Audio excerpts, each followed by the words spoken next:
I'm going to cover today basically a continuation of what we did yesterday a little bit more, and then later I'll dive into building the funnel.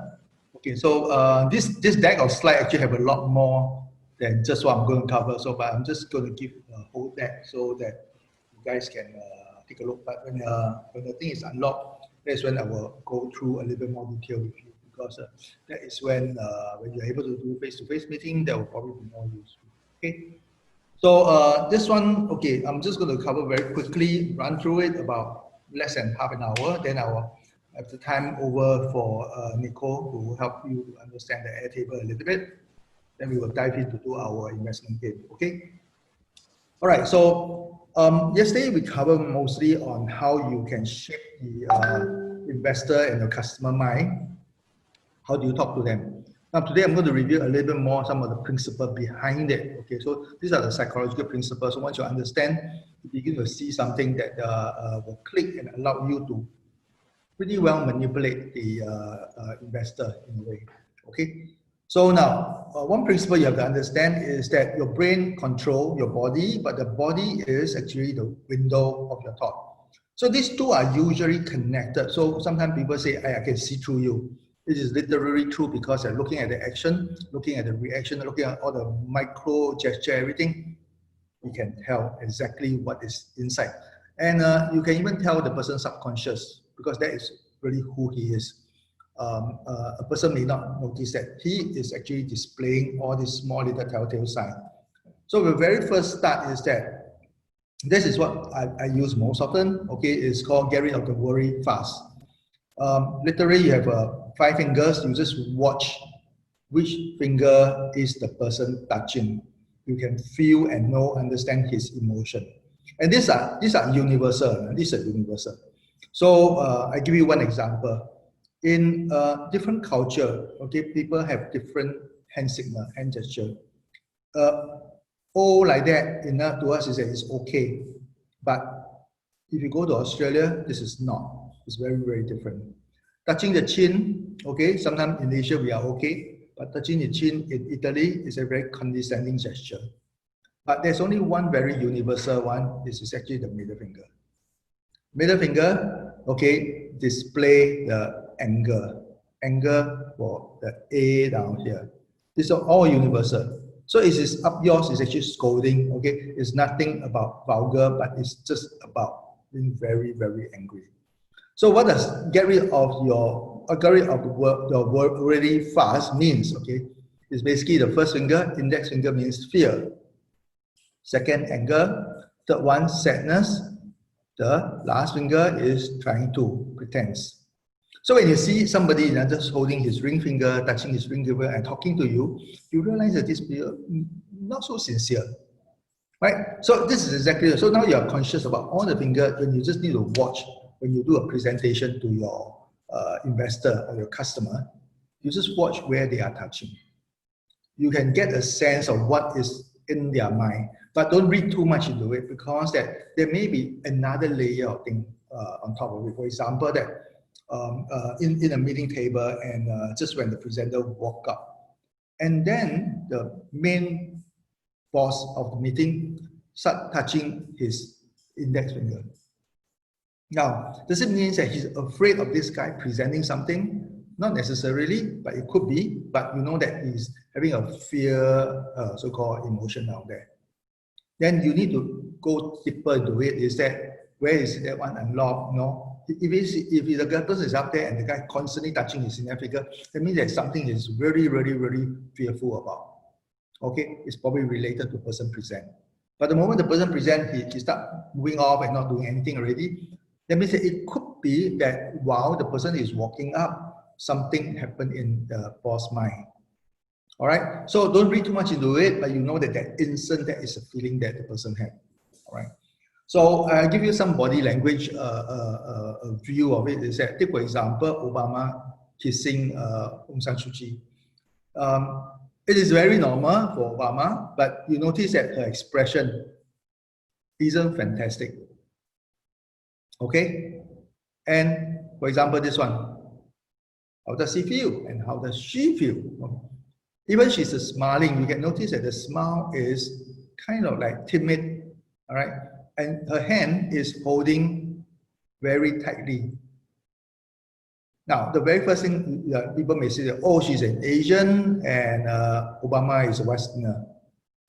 Bear in mind that she married a French husband. She studied in France for a very long time. She's very, very useful. I mean, very, very used to the Western culture. In fact, she's more Westernized than Asian. This is the reason why she stands up for human rights and all these things, okay? But it also means that she's afraid of something, she's worried about something, and you look at the body gesture, she's sitting straight, all right, and her leg crossed at the bottom. While Obama leaned forward, confident, and his hand very, very relaxed.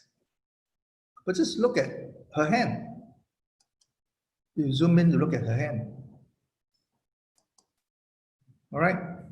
Very uniquely, holding her hand in a very unique way. What is that? That is finger number 1, fear. All right? Finger number 2, anger.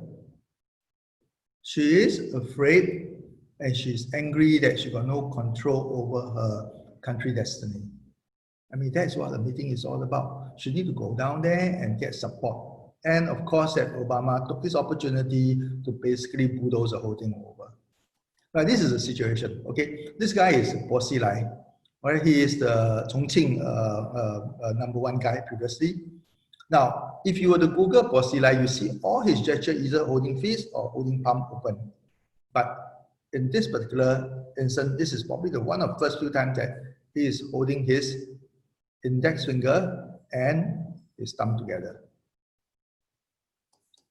And if you were to be able to zoom down to look at it, he is also holding his index finger and his thumb together. What is that? That is fear and worry. Why is that so? Because that he's facing a death sentence. Is he really at fault? Nobody knows. Okay, being in a very, very autocratic country, he is up and coming, and he is probably have a chance to be the top guy in China. But you know that how the rule works. Okay, so eventually he's gone, right? Bo Xilai. So you can see that his fear and his worry is there, right? Okay, let's see that out here. This one. So you look at the picture just like that, you already have this impression that, look, this guy, you know, with this finger sticking up, pinky finger, don't seem to be very sincere, the look of it. Okay, basically, that's why he is. He really want the New Yorker to know that he eats pickles. Right? So all these various minor gestures that you can see when you look at your person that you're talking to, be it the investor or the customer, you notice that this is how they feel. Winston Churchill won the war, but you notice that he suffered huge loss. The way that he slumped in the chair, notice that he feels defeated. Right? Stalin, very happy, trying to be, although he also suffered quite a fair bit, he sits straight. And FDR, of course, that casual, winning, the kind of look. Now, having the ability to look through a person by seeing him, okay, this is what it reflects his internal psychology.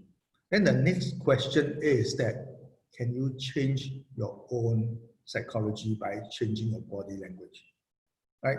So notice that this is a very typical gesture for people who are winning. They always hold their hand up, face expanded, fully open up gesture. This is usually a person when they win. And you notice that people like Usain Bolt, when he run, he win, okay, hands stretch out. Now, this is very, very universal because even a blind person knows how to do that. All right, when he feel good, when he's winning, his hand is open up.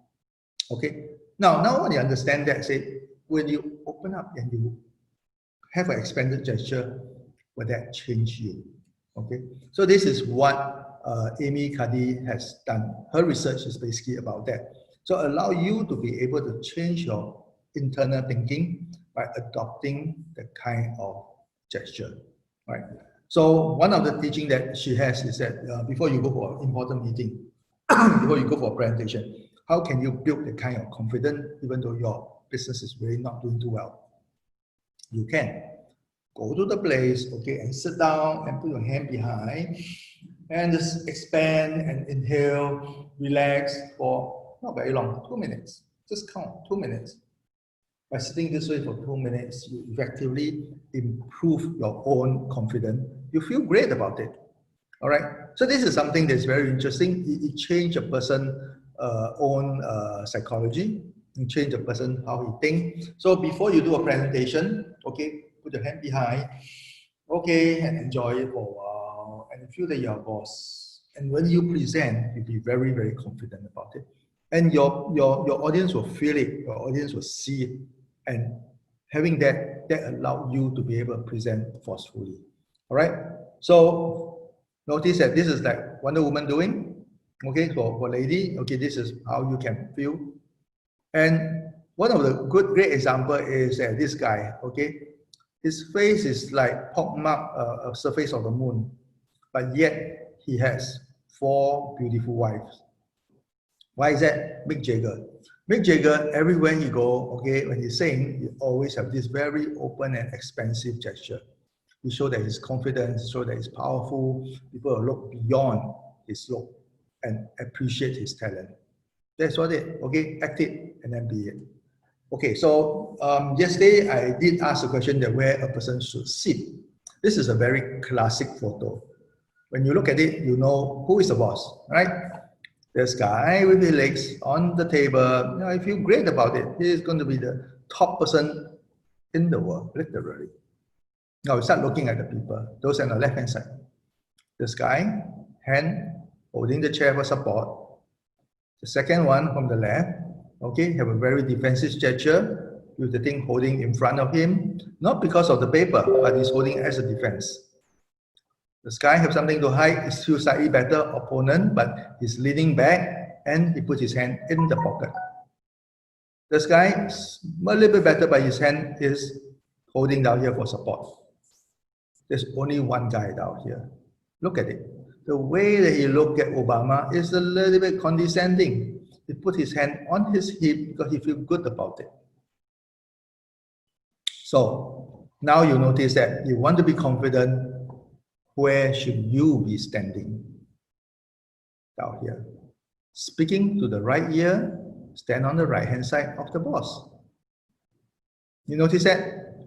All these people gesture, this is a very, very clear cut. No? He will feel confident about it because he knows that he's the right-hand man. Okay, so now I'm just going to go a little bit faster in a few things. Number one, we always teach you about telling story because that story you create the assumed causation. Because of this thing happen, and causation is a justification. Justification is true. Now, not all the story are true. Story is just one version of what happened. But when you tell a story, people listen to the story, and this is a habit that we built years ago. And that allowed the person to start thinking that, oh yeah, that is true. They would think that a story is to narrate a story, an example. So which is why I encourage you that when you talk, you always use example. All right. So always that you focus on a customer having a problem, then you talk about your solution. No customer, no problem. No problem, there's no need for solution. Okay, very clear. It's always in that sequence. All right. Now, I'm going to quickly jump into the 6 principles of persuasion. I will tie it back to yesterday's lecture. Robert Cialdini has a lecture, okay, of a published book, okay, called Influence the Psychology of Persuasion in 1984. Inside down there are 12 principles. Okay, so but we crystallize it into 6 so that easier for you to remember. Also, we make it simple as an acronym called CARLS. CARLSS. Consistency, authority, reciprocity, liking, social proof, and scarcity. Consistency. Consistency, you can see that is what the yesterday lecture is all about. how can you make the customer or the investor consistent publicly? When the person say, I love animal publicly, when you go and ask him to donate for SPCA, it's going to be very difficult for him to say no.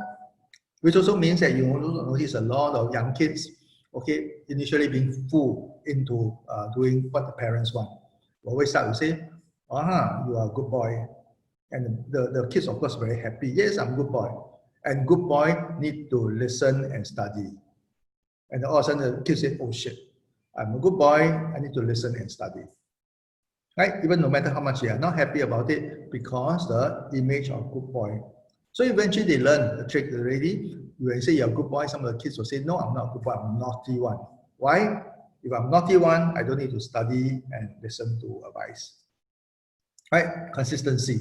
So there's a way of countering it, but consistency is that most of the time people do not know if he publicly profess that he is this way, and then a subsequent thing that you do. So the same thing when I ask, why ask for benefit question?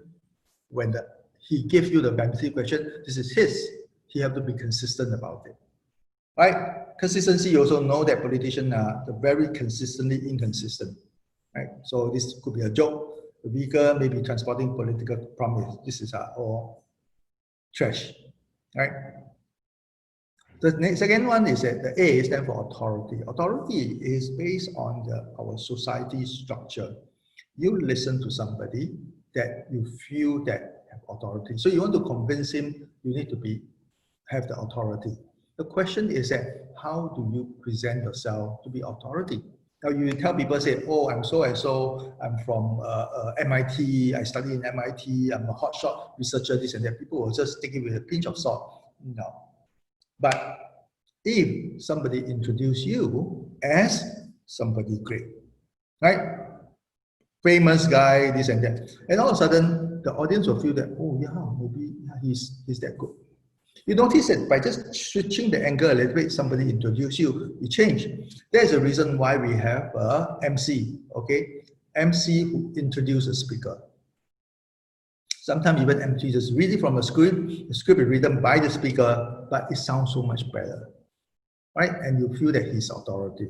So authority is usually a kind of structure. Number one, the MC is already a master of ceremony. And when he introduces somebody, he gives you the authority. So in a presentation setting, okay, that is very important that sometimes you try not to introduce yourself. All right, so you have the one that step up and introduce everybody and tell how great the team is, what are the unique achievements that these people have to create the authority, and then he say thank you. When the first speaker come out and he will say that, well, last but not least, I would like to introduce our so-called so-and-so, right? And then you talk good thing about him, instead of he talking about himself. Right, you also notice that this is what a scam artists are doing. So go to the market and all of a sudden that somebody is selling something, this auntie something, and the auntie a little bit skeptical. The next person will slowly stroll in beside another and pretend they're listening and say, hey, wow, hey, not bad, and you really know a lot of all this knowledge, huh? And all of a sudden auntie feel that, hey, the third person know about this one. And the person feel that this guy is knowledgeable, and all of a sudden the auntie feel that this guy is knowledgeable, not knowing or not even aware that two persons could be working together. All right, so authority is very simple. Authority you need to address to it. For example, that you have this guy down here wearing a lab coat, so you think that he is a dentist, right? A statement such as 9 over 10 dentists would recommend it. But the reality is that independent surveys, April 2011, and equal 77 only. Okay, on this island, there are thousands of dentists already. It's a small sample size, right? But when people look at it, they say, oh, this is authority, right? Number one, you see even a dentist. You will know, it could be just an actor, right? And authority. So I'm showing you this particular one. This is actually one of my favorite also. Microsoft BizSpark co-residency program. This has been around for a while. I think it's still existing. Okay. So Microsoft say, okay, I give you this, I give you that. And most importantly, you say, no equity taken. Now, is it a good program? Quick straw poll. Is this a good program? Microsoft don't even take a single share from you. Is that a good thing? Anybody? John, Christoph, what do you think? Yes, it looks good, actually, because they are giving you a co-working space and then you can mingle around with other innovative startups. Yeah, I'm just highlighting that you're not taking share, so you feel that it's good, right? Yeah. Now, let me just give you something and try for size. When you go out and tell people, say, among my investor, Microsoft is one. How does it feel for people when you introduce yourself this way? Oh, by the way, what's the company? What is your company, John Christoph? Espada. Okay, Aspara. So Aspara, among our investor, Microsoft is one of them. Yeah, people will be quite impressed with that. Exactly, right? In fact, I want to give him share. I'll give him 30%. Microsoft owns a significant percentage of our company. Everybody say, "Wait, wow, Microsoft owns too much. But we really think that you're valuable." See that? Yeah. That is why you have to think, okay? When you want to use authority, that's what it is. I'm not losing equity. Okay, I give him 30%. So what? Right? You make my valuation 100 times more. Okay. Why not? So notice that is how the thing play. A lot of time people don't notice that. All right. So this is one of the very, very interesting. When I first saw this one, I said, look, I would rather he take my share. 5%, 10%, that's good enough. I can tell people that, hey, you know, so usually what people do is that, oh, I'm part of Microsoft BizSpark program. That's what they want to try to do. So you can borrow their brand name a little bit. I'm in Microsoft BizSpark program. I'm in this acceleration program.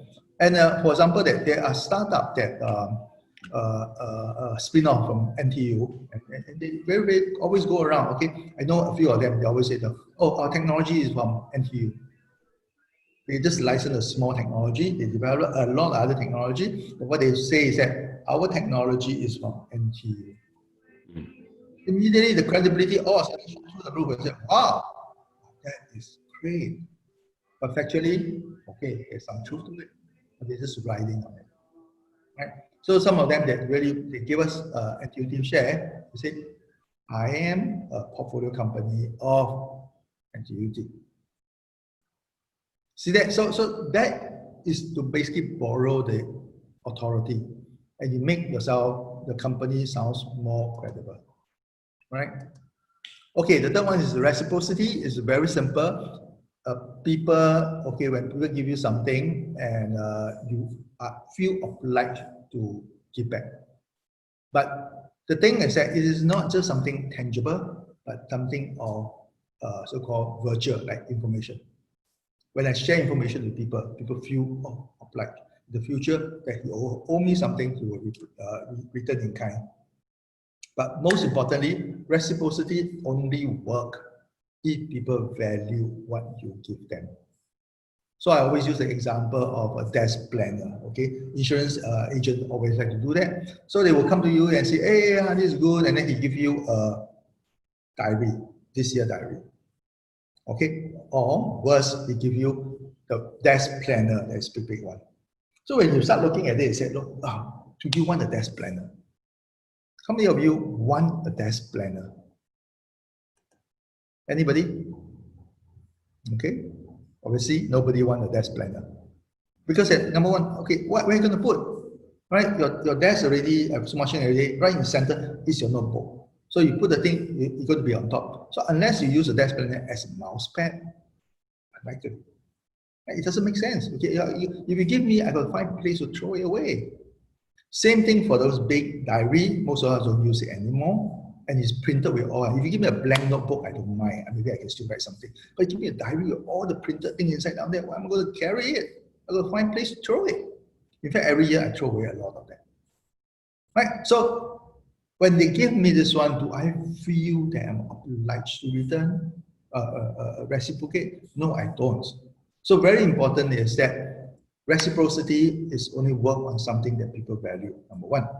Number two, reciprocity also work on things that is virtual, so long you think that that is a value. Now, the third one is that reciprocity also work when it is being declined. Why is that so? When it's being declined, the people feel, so-called, no, maybe I rephrase the word decline, it's called concession. Okay, concession, for example, that you ask your parents for something. The parents say, sorry, we can't afford. Okay, we cannot do that. And they will feel bad that they turn you down. And then now you go in and ask for something, appear to be a little bit lower in value. They will usually very happy to give you. Okay, so go and ask your boss for a promotion and say, look, I'm doing so well, I deserve a promotion of 1 grade or 2 grade. Then boss say, no, cannot, but yeah, you still see how good, Or then say, oh, in that case, how about just give me promotion by name, or can I have that room so that I can at least show some status? That is what the boss will usually agree and give, right? Now notice that promotion actually is a lot easier than having a room that person occupied and say, now she's have a special status. Okay, now that is what a play of concession. Ask for something that is difficult, and say no, and then he will usually give you something. Now that is almost like the insurance agent always do, right? Trying to sell you something, and then you say no, sorry, I don't buy now, and he will come back and ask you that, well, if you don't mind, maybe give me 5 names that I can call upon and refer them, you know. And usually you will, okay, take out the phone and scroll through and find the people that you're not so familiar and not really want, don't really like, and give it to him. But you don't mind, but there's all good contact for him to call. Right, so it's a reciprocity. Okay, reciprocity, when you look at Tom's shoe, okay, is this reciprocity because you buy 1 shoe? Okay, Tom will give another shoe to the poor children. Is this reciprocity? Anybody? Okay, I usually point all this to the girls. Okay, Kavya, what do you think? Is Tom's shoe a reciprocity? In an indirect way, yes, because like you said, it has to be about adding value in some ways. So here the buyer is in some ways getting a value indirectly by how the company is functioning overall, by giving a shoe out for what they purchase. Okay. Now, so you can see that the reciprocity is about a transaction between 2 persons and not the third person. So now what happened is that this is nothing but marketing. Tom sell you a shoe, all right? Manufacturing cost is less than $4. I think it's about around $2 right now. So assuming that it's $4, but he's selling that shoe at $80. And then he will take another shoe, another $4. So his total cost with shipping and everything is $8. Okay, give 1 shoe at $4 to a poor kids out there. So he can fly a private jet to Africa and start giving it. So it's not a problem because he's selling at $80. Right? So there is only 10%. 90% of it become his profit. So this is not reciprocity at all. It's just marketing. But it sounds good. All right. So reciprocity, giving a present to people, is a reciprocity. The next one is liking. Okay. Now, liking example is actually two layers. Number one, liking as in said, I like you. A person like the other one person. The other one that is that I look like you. Both liking will create the ability to persuade. So for example, that if you want to talk to somebody, what we thought is that about mirroring. This person raise his hand, you raise his hand, lean forward, you forearm, okay, try not to forearm because it's a defensive section. So mirroring the other person. Okay, you create the kind of liking that's very important. The other way of doing the liking is that give factual praises. Factual praises. Remember where is it? Where did I encourage you to do that? It's during the A, gaining acceptance. Create the liking. Right. So once you have the liking, you notice that everybody dress the same way, the soccer fan, and basically, if you wear a different color, you may be attacked within a crowd like that. Right. So liking. Okay, how can you create liking in a document? Okay, well, this is a LinkedIn, and somebody sent to me, and hey, you know, would like to get connected to me, but notice that this person have no connection with me whatsoever. And this person don't even have a picture down there. Not an Asian. All right? Frankly, nobody. Could be a scammer. But the way she write, this is Yashna Arora, a master graduate in France. I came across a profile and was impressed by the professional work they've done. Right? Oh, she's impressed with me. Oh, okay. Yeah, I'm pretty professional. Yes, I agree. Okay. I'm very interested in the area of private equity and venture capital and want to connect with you and seek your advice. So this is where the part of liking factual praises. This is part of liking. We both like the same thing. Okay, I'm doing private equity and venture capital. Okay, I want to connect with you to seek your advice. Now, of course, and now this one become more or less a template. A lot of people using it. But the first time you see it, it's like, oh, okay, actually not too bad. Oh, you like me? Okay, yeah. So I almost accepted. But being a cognitive psychologist, that's where I step back and say, haha, okay, I'm not going to be tricked into it. But I do like it. Okay, I feel good about it. Right? So this is when you want to do a cold call, right? So these are some of the things that you can use. Small little tricks of it. Hi, this is so and so, and okay, I came across you on LinkedIn. Yeah, you have been doing fantastic investment, and your fund is fantastic, very good. Okay, achieve better IRR, etc. Right? And I will be interested to connect with you and share about our business. Notice that the liking is that this is what they create the kind of liking immediate people want. Okay, the first S is social proof. Social proof is a group of people, whoever, everybody do, monkey see, monkey do. The same group of monkey will always do the same thing. So this is what you use inside the feel, felt, found method, right? Feel, felt, found. Understand how you feel, other people felt the same way, and now they use it, they found that this is fantastic, right? Feel, felt, found. So it's exactly the same as social proof. Notice that when Owen, at the bottom, lying on the floor, is the captain, was the captain then, and he missed a goal. That's what happened. His hand on his head, not because he's injured, he's basically ouch. And you notice that everybody do the same thing. Except, obviously, different color, right?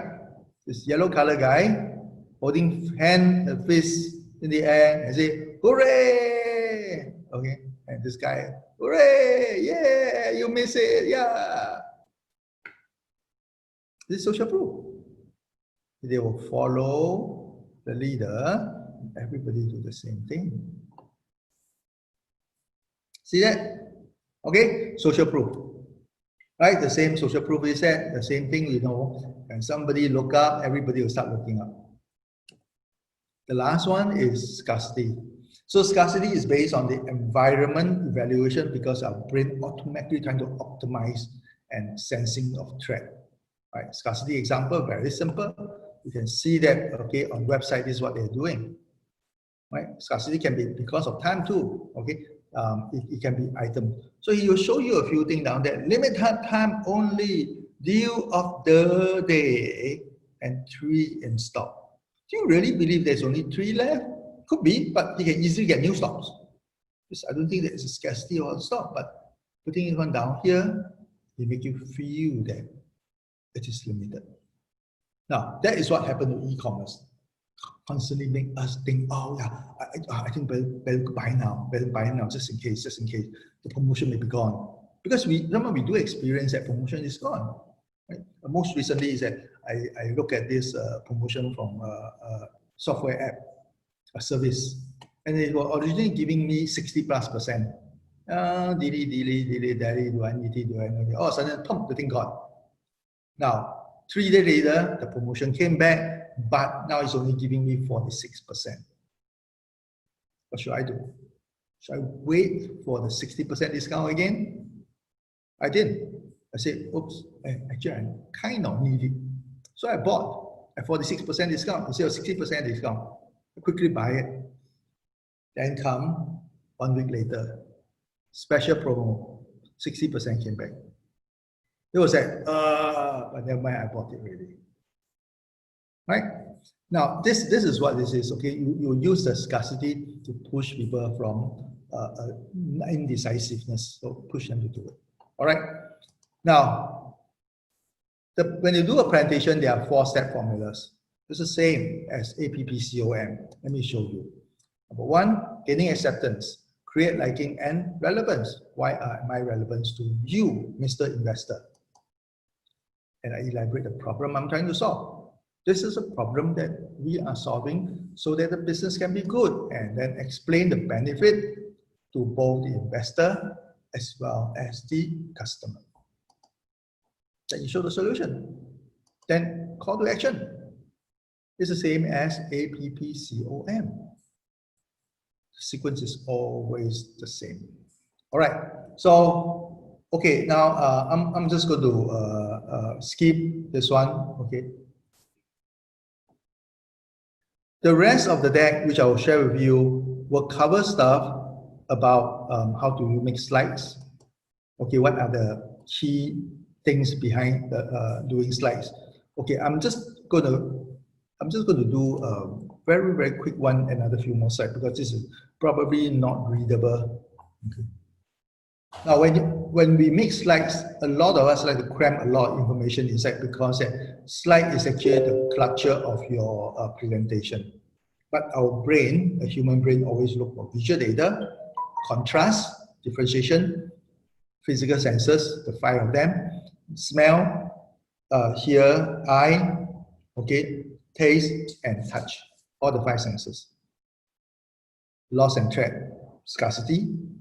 So in a typical presentation, when you have text or picture, now if it's just on audio, the person will remember it 3 days later, only 10%. Most of the thing will be lost. Okay, so when it's important for you to take notes in your notebook. Okay? So it's always important to just make sure that you write all the thing down. If it's with a visual, you'll be able to recall 3 days later about 35%. So it is better to have an image than just audio. Now, I'm going to read to you this one. Okay, now you have this one. Okay, at last the mouse, who seemed to be a person of some authority among them, called out, "Sit down, all of you, and listen to me. I'll soon make you dry enough." They all sat down at once in a large ring with the mouse in the middle. Alice kept his eye anxiously fixed on, for she felt she would catch a bad cold if she did not get dry very soon. Now, reading this one, okay, so what happened is that the word go through your eye, okay, you see it, become an audio into your ear. Now, that is what we are being trained over the year. But you will learn speed reading, and then this page, you will just take one snapshot, and then you will form the picture into your brain. But large majority, this is what they happen. They will translate the word into sound, because they're reading the line by line. Okay? So literally word into sound. But when you look at the picture, straight away, right, you know that Alice here looking at the mouse, everybody is sitting around the circle. Right? Everybody is wet. Image can quickly tell the whole thing. Right? Now, I would like to share with you, okay, something that's very important. okay, that in Alice in the Wonderland, okay, there's some a scene that everybody knows, that when Alice run and eventually enter the rabbit hole. And that is a story that is very, very important to help people to understand that this is a transition from the reality into the imaginary world. Okay, now I'm just going to do a very quick test out here. A quick test that what did the rabbit take out from where? From the screen. That is something that, what did the rabbit took out from where? Anybody guess? It was on screen. It was a pocket watch, right? Mm-hmm. Pocket watch. He was wearing some sort of, I don't remember the term. Waistcoat? I don't know, like some piece of clothing. He took it out, pocket watch. Yeah. Okay. So you notice that you have hard time remember a whole chunk of text while I'm talking. Right? Absolutely. That is the purpose of it. You got most of them correct. Okay. What happened is that the word you see become voice. And as a presenter, I present with the voice. Now you have two conflicting voices entering you. You can't remember that. Right? So let me just go back to the screen now there. Yes, he took out a watch. Not a pocket watch, a watch. Out of his waistcoat pocket. Most of people didn't see it. Most of people didn't see it. Right? Now, of course, at some time, also because very subtly, I make this one italic. Okay, italic. That is why that visually you will be able to spot the difference to see it. Now, imagine that your presentation is with all the text up there and then you are talking over it instead of reading through it. What happened? Your audience is having a difficulty trying to listen to two voices and you lose both. All right, so presentation, very important. Okay, if you want to have all text, you might have to let them read or you read it out for them. If you have visual and audio, everything in together, after 3 days, the person still have about 65% recall. So that is what is very important in terms of the slide making. Now, for the rest of them, it's actually inside a lot of things. Only one slide I want to cover is that in order for you to persuade the person, you must think, to persuade me, you must think my thought, speak my word, and feel my feeling. So in other words, to persuade the investor, you must think like the investor, speak investor lingo, and feel the investor feeling. It's not about you, it's about the person that you're talking to. It's most important. And over down here, you can see that I'll have slides on how to use font, what kind of font, how to do kerning, as well as the how to lay out the picture. Right, the various tricks, my tricks that people will play. All right, I always use this example. Okay, this example is probably very useful for guys. First impression of the picture. Most of the guy will say, oh, she's naked. Is she? No. 70%, 80% of her is being covered. But because of the PowerPoint, the Greek wanted.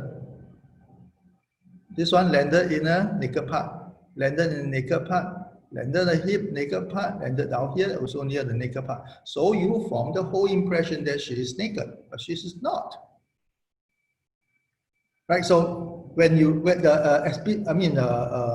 editor from all these fancy magazines are very good at doing this kind of layout.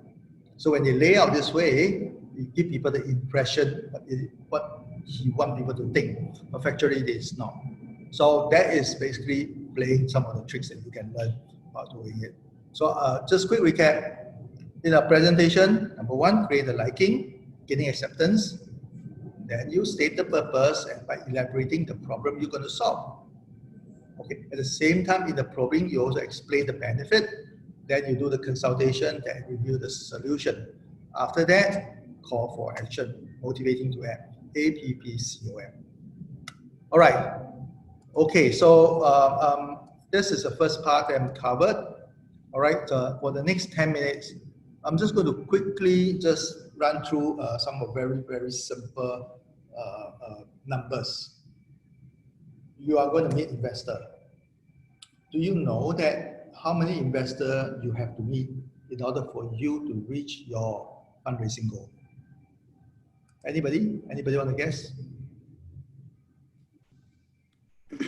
I think one of the sessions you probably mentioned the number 30. Mm-hmm. Yeah. Yeah. So on the estimates, okay, is 1 in 30. So you need to see 30 investors before you get 1. Which also means that if within a round, typically there are 3 investors. How many total leads do you need? One. Effectively, they're one brain because they're discussing. 1 in 30. So you need 3 investors. 90. Yes, exactly. 90 pitches. Exactly. You need 90 names, minimum 90 names. So you will call through all the 90 and then you follow up and follow up and follow up. That will roughly give you between 3 and if you're lucky, you get 5. Right? So I think most of your business with the mentor, I think you will do better than those people on their own. People on their own usually is 1 in 50. Right? Those people with a good business, you may be able to drop between 1 and 20. But ultimately, you need the number, which is nothing but a very simple funnel list. From the top, there is 90 all the way down to the finally 3 to 5. Right? So this is basically funneling. Once you understand that, then the next thing you need to do is, number one, get the names. Filter down, see who is relevant, and start calling. So this is nothing different from, this is absolutely the same as doing a sales call. Right? You need to have a suspect, prospect, and then closes. All right? So that's the reason why that we conduct sales training, marketing training, presentation training, focusing on your target that you're going to pitch to, who is your investor.